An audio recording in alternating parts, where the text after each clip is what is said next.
Nietzsche and avoiding numbing agents.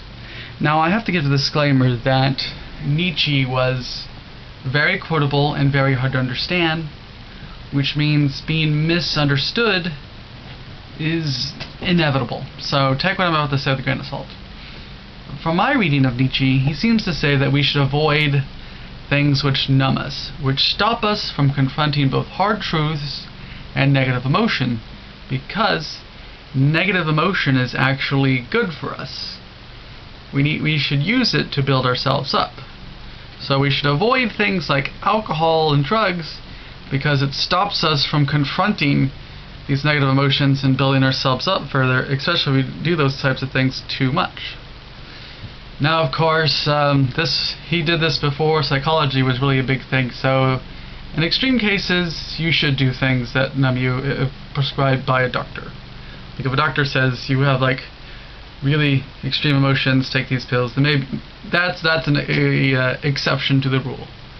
But in general, you should avoid things which numb you, and in this case, numbing is things which cause you to avoid negative emotion and confronting real issues. Which is also why I'm worried about video games, and that if you play too much video games, you're avoiding negative emotions and difficult truths that you need to confront. Which is why, for instance, if you're feeling really bad and you're playing a video game, you don't feel bad anymore, but you don't solve the issue. So that's why Nietzsche if Nietzsche was alive today, he wouldn't be totally against video games, but he would tell you to take a break if you're playing way too much. This goes for any sort of activity that people do too much in order to avoid real life, like watching TV, and little things like Christianity. And this is the part where he gets controversial, and that he believes that religion can also be used as a crutch in order to avoid hard truths and develop ourselves further as people. For instance, he notes, and this idea has gone on to germinate into tons of other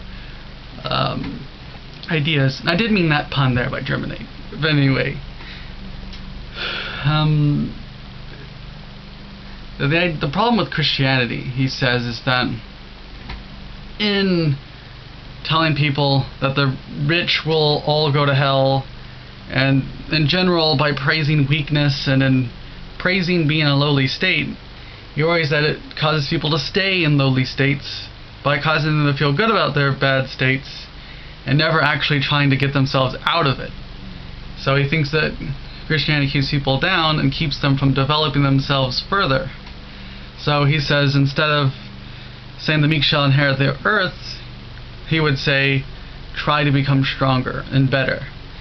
Instead of saying that the rich are all going to hell, he would say, well, try to be rich yourself. Just don't let the riches destroy who you are and make you bad, but don't be content where you're at either.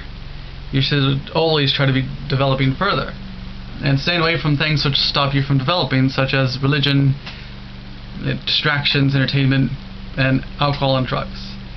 Which, of course, I have to say again, that I don't think he'd be against those things 100%. He's not a Puritan here.